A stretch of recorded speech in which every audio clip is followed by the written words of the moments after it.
기도합니다. 아멘. 오늘 함께 나눌 하나님의 말씀은 창세기 41장 8절에서 16절까지의 말씀입니다.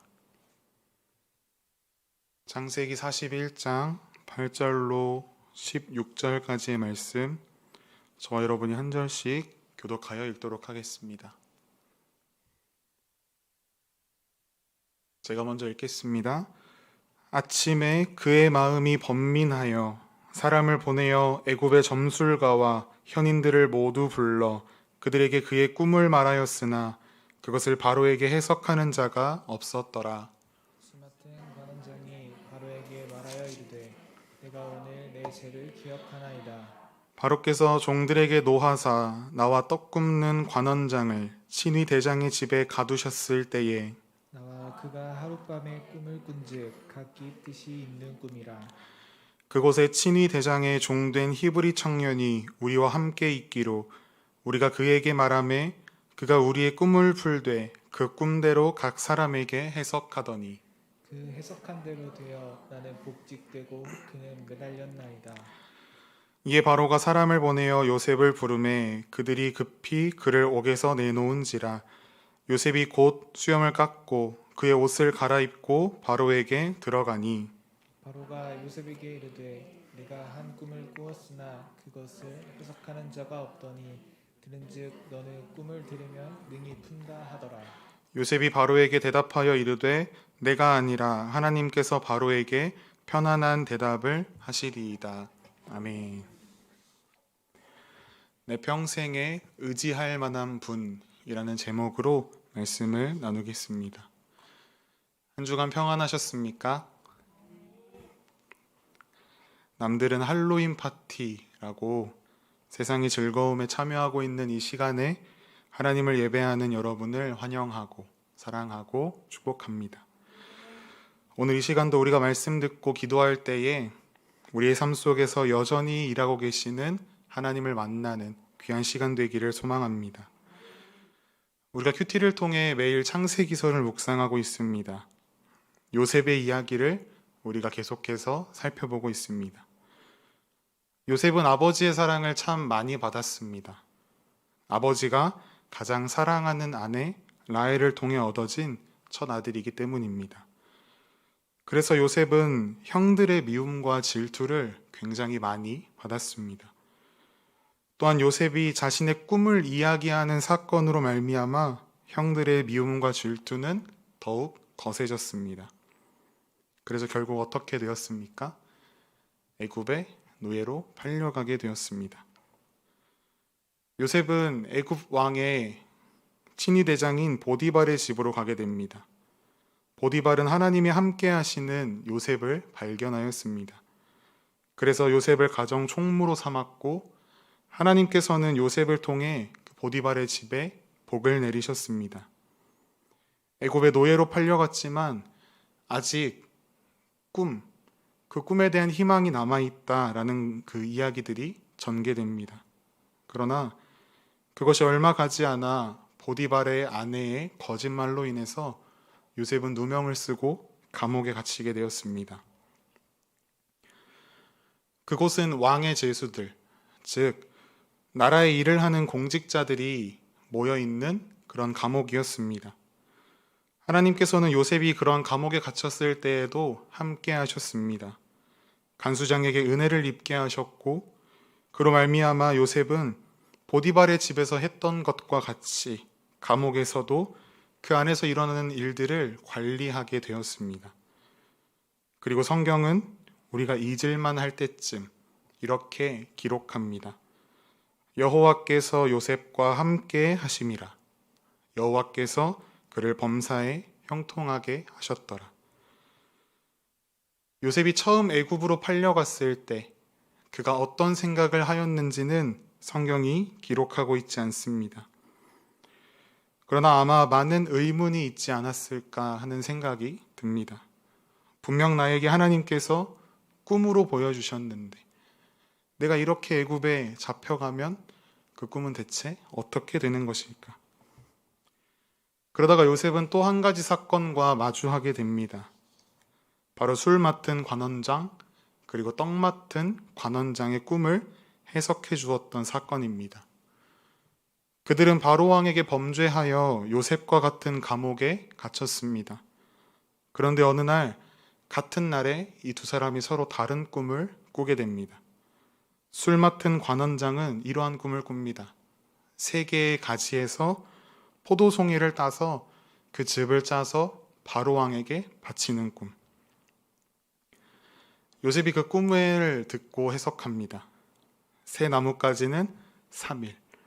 3일 뒤에 바로가 당신의 직위를 회복시킬 것이다. 그러면서 요셉은 그에게 한 가지를 당부합니다. 만약 당신이 잘 되시거든 내게 은혜를 베풀어서 내 사정을 바로 왕에게 좀 알려주십시오. 이렇게 요셉이 꿈을 좋게 해석하는 모습을 보고 떡 맡은 관원장도 기대에 찬 모습으로 자신의 꿈을 이야기합니다. 그 꿈은 이렇습니다. 흰떡 3광주리가 자신의 머리 위에 있고 맨 위에는 바로를 위해 구운 음식들이 있는데 새들이 그것을 먹었다. 우리가 들어도 이미 꿈 내용이 심상치 않습니다. 떡 굽는 관원장은 그래도 기대하며 요셉에게 묻습니다. 그러자 요셉이 이렇게 해석합니다. 3광주리는 3일입니다. 3일 뒤에 바로가 당신의 머리를 달 것이며 새들이 당신을 쪼아 먹을 것입니다. 너무나 상반되는 두 해석을 요셉이 내놓습니다. 그리고 3일 뒤에 그 꿈의 해석대로 그대로 이루어졌습니다. 그런데 문제가 발생합니다. 술 맡은 관원장이 자신의 직위가 회복된 것이 너무나 기뻤나 봅니다. 당연합니다. 그래서 요셉의 부탁을 새까맣게 잊어버렸습니다. 아주 절망스러운 상황입니다. 감옥에서 나가기 직전까지 갔다가 모든 것이 무산되어 버렸기 때문입니다. 여러분이라면 이 상황 속에서 여러분이 요셉이라면 어떠한 생각을 하셨겠습니까? 어떠한 생각 하셨겠어요? 이렇게 될 거 알았으면 꿈 그냥 무섭게 해석해주고 말걸, 이런 생각 저는 했을 것 같습니다. 그러나 이것은 완벽한 하나님의 섭리 가운데 이루어진 일이었습니다. 그로부터 만 2년 후에 바로가 꿈을 꾸게 됩니다.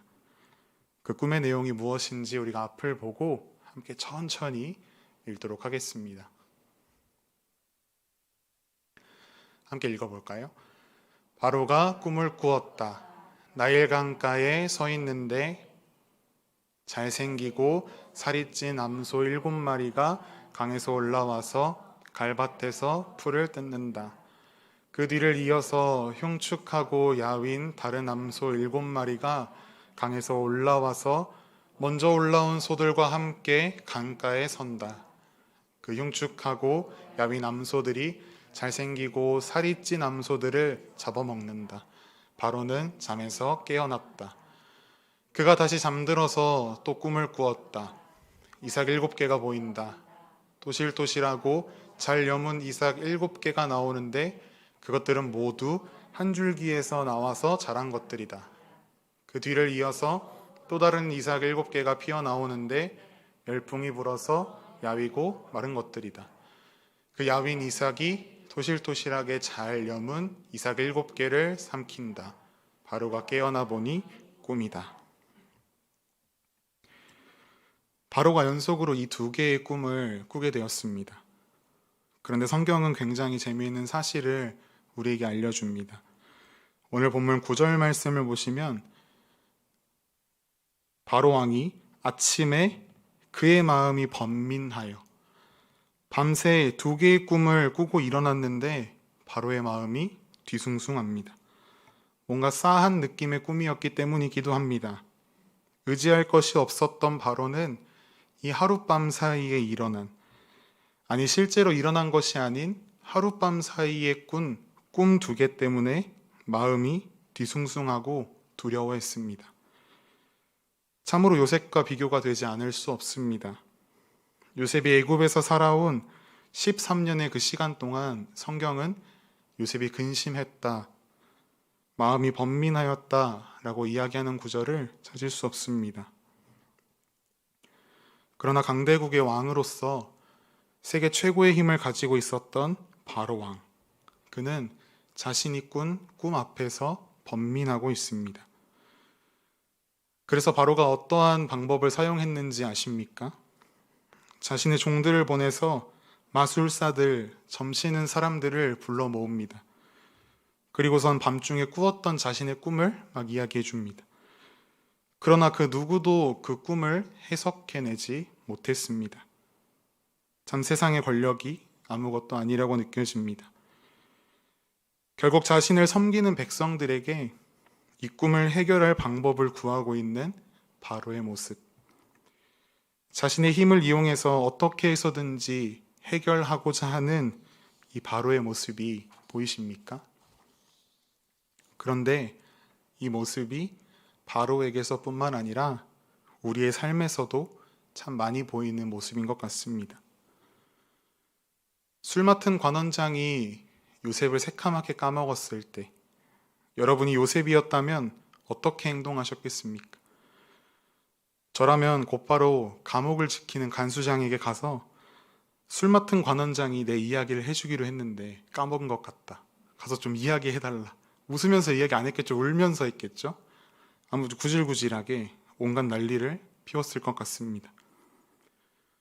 사실상 요셉에게 있어서 마지막 희망과 같이 느껴졌던 그 일이었을 것입니다.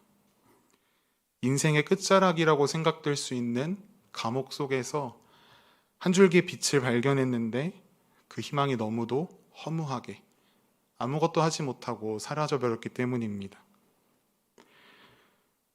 우리가 실제로 우리의 삶에서 요셉과 같이 어려움과 시험, 역경 앞에서 묵묵히 하나님의 때를 기다리겠습니다 라고 결단하고 다짐합니다. 그런데 그것도 한두 번입니다. 3번, 4번 계속해서 우리에게 좌절이 찾아올 때 우리는 무너집니다.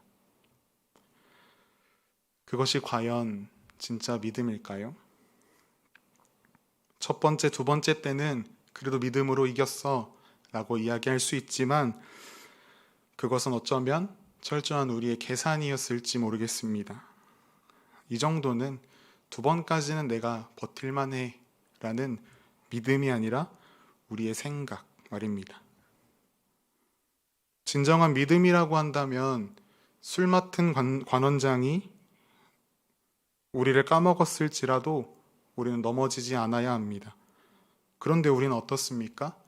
넘어집니다. 3번은커녕 바로왕처럼 굉장히 사소한 그 꿈 앞에서 와르르 무너져 버리기도 합니다. 왜 그렇습니까? 우리가 왜 넘어집니까? 그것은 2가지 이유입니다. 첫째는 바로왕처럼 의지할 대상이 없거나, 둘째로는 내가 의지하는 하나님이 어떠한 분이신지를 아직 제대로 알지 못하고 있거나. 그렇게 아무도 바로왕의 꿈을 해석하지 못하고 있는 그때에 술 맡은 관원장의 머릿속에 한 가지가 스치고 지나갑니다. 바로 감옥 속에서 자신의 꿈을 해석해 주었던 요셉. 그 이름이 떠올랐습니다. 그래서 그는 자신이 감옥에 있을 때 요셉이라는 자가 내 꿈을 해석해 주었고 그 꿈대로 정말로 일어났다라는 이야기를 바로왕에게 전달합니다. 그러자 바로왕은 곧바로 요셉을 자기에게 데려오라 말합니다. 신하들이 급히 달려가서 요셉을 바로왕 앞에 나아가게 합니다. 참으로 드라마틱한 이야기가 아닐 수 없습니다. 오늘 본문 15절에 바로왕이 묻습니다. 내가 한 꿈을 꾸었으나 그것을 해석하는 자가 없더니 들은즉 너는 꿈을 들으면 능히 푼다 하더라. 여기에서 또 술 맡은 관원장이 빼먹은 것이 있습니다. 분명 감옥 속에서 요셉이 자신과 떡 맡은 관원장의 꿈을 해석하여 줄 때 이렇게 이야기했습니다. 창세기 40장 8절 말씀에 요셉이 그들에게 이르되 해석은 하나님께 있지 아니하니이까. 요셉은 분명히 하나님께서 이것들을 해석시켜 주신다라는 것을 분명히 인지시켰습니다. 그럼에도 불구하고 술 맡은 관원장이 이를 또 까먹었습니다. 그래서 바로왕 또한 요셉에게 너가 꿈 해석하는 능력이 있다며 라는 투로 이야기합니다. 여전히 인간을 의지하려고 하는 바로왕의 질문 앞에 요셉이 대답합니다. 오늘 말씀의 핵심인데요. 우리 본문 16절 말씀을 함께 읽도록 하겠습니다. 시작. 요셉이 바로에게 대답하여 이르되 내가 아니라 하나님께서 바로에게 편안한 대답을 하시리이다. 아멘. 요셉은 바로에게 대답합니다. 하나님께서 당신에게 편안한 대답을 하실 것입니다. 여기서 요셉이 말하는 평안이란 우리가 잘 알고 있는 샬롬입니다. 전쟁이 없는 상황을 뜻하기도 하고 해결되지 못한 어떠한 문제도 없는 완전 무결한 상태를 의미하기도 합니다. 요셉은 지금 평안함이 없이 불안한 상태에 놓여 있는 바로왕에게 그 평안을 전합니다. 겉으로 보기에는 요셉이 더 불안해할 수 있는 상황임에도 불구하고 실상은 정반대였습니다. 이미 요셉은 하나님께서 누리게 하시는 또한 하나님께서 베풀어 주시는 참된 평안을 누리고 있었습니다. 상황에 따라 있었다 없어지는 세상의 평안이 아니라 상황과는 상관없이 허락하시는 하나님의 평안이 이 요셉에게 있었습니다. 요셉은 자신에게 평안을 주시는 하나님을 신뢰했습니다. 성경에 기록된 사건들 외에도 13년 동안이나 얼마나 많은 일들이 요셉에게 일어났겠습니까? 자신이 겪어가는 상황들 속에서 어느 날 문득 요셉은 하나님만이 내 평생에 의지할 만한 분이 되신다라는 것을 깨달았을 것입니다. 이전에는 미처 알지 못했지만 지난 과거를 돌이켜 보았을 때 하나님이 나와 함께 하셨구나 라는 사실을 어느 날 문득 요셉은 알게 되었을 것입니다. 그래서 요셉은 늘 하나님 앞에서 행동했습니다. 늘 하나님보다 앞서지 않는 겸손한 삶을 살았습니다. 그 믿음으로, 그 신앙으로 보디발의 아내의 유혹을 이겨냈습니다. 하나님 앞에서 범죄할 수 없다고 하는 그 신앙으로 뿌리쳤습니다. 또한 감옥 속에서 관원장들의 꿈을 해석해 줄 때에도 자신의 의를 드러낼 수 있었습니다. 그러나 하나님께서 나에게 지혜를 주셔서 이것을 해석해낼 수 있었던 것이다 라고 이야기합니다.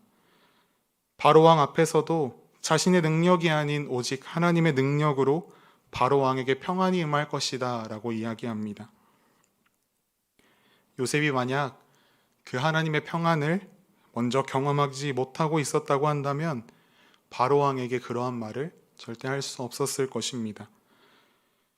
요셉이 만약 그 하나님을 100% 신뢰하고 있지 않았다고 한다면 여기까지 버티지도 못했을 것입니다. 그렇게 하나님만을 바라보며 하나님만을 높이며 끝까지 하나님만을 의지하며 살아갔던 그 요셉의 삶을 하나님께서도 끝까지 포기하지 않으셨습니다. 끝까지 하나님은 요셉을 붙드셨습니다. 모든 일이 마치 요셉을 위해 짜여진 것처럼 하나님은 요셉을 이끌어 가셨습니다. 감옥에서 잊혀진 채로 지난 그 2년의 시간 또한 헛된 시간이 아니었습니다. 요셉은 몰랐겠지만 그 2년의 시간 가운데에서 같이 갇혀있는 정치범들에게, 고위 관직들에게 나라를 운영할 때에 필요한 많은 지식들을 자신이 알게 모르게 많이 접하게 되었을 것입니다. 이 고대 근동사회에서는 30살이 돼야만 그 나라의 일을 할 수 있다라고 생각했다고 합니다. 감옥에서 잊혀져 지냈던 2년 같은 그 시간이 지난 후에 하나님께서는 요셉이 딱 30살이 되던 그 해에 정확하게 애굽의 총리가 되게 하셨습니다. 단 한 치의 오차도 없이 완벽하게 하나님은 요셉의 삶을 인도하셨습니다. 그 은혜를 잇는 조건은 단 한 가지입니다. 하나님만을 바라보며 하나님만을 의지하고 붙드는 삶을 살아가는 것. 이것 말고는 없습니다. 그렇다면 우리가 점검해야 하는 부분이 한 가지 있습니다. 몇 가지 있습니다. 여러분은 의지할 존재가 있으십니까? 여러분은 누굴 의지하십니까? 하나님을 의지하십니까? 그렇다면 여러분에게 하나님이란 여러분의 삶의 평생에 의지할 만한 분이 되십니까? 우리가 10달 동안 고백해 오지 않았습니까? 모든 것이 하나님의 은혜로다.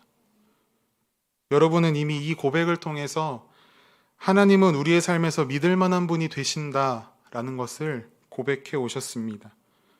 그리고 실제로 하나님은 우리가 우리의 평생의 모든 것을 맡기고 믿을 만한 분이 되십니다.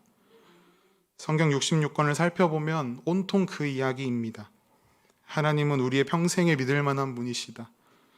성경 속 수많은 믿음의 선진들이 자신들의 입술로 그것을 고백했습니다.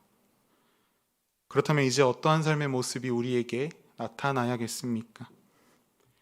바로왕처럼 작은 상황 앞에서도 두려워하고 떠는 모습이 아니라, 또한 자신의 힘으로 무언가를 해결하고자 하는 것이 아니라 요셉과 같이 어떠한 상황 속에서도 내 평생에 믿을 만한 분은 하나님 한 분이십니다 라는 고백으로 나아가야 하지 않겠습니까? 오늘 우리가 하나님 앞에 그러한 결단으로 나아가십시다. 그러한 결단으로 나아가십시다. 그렇게 결단하는 우리의 삶에 하나님께서 편안한 대답으로 응답하실 줄 믿습니다.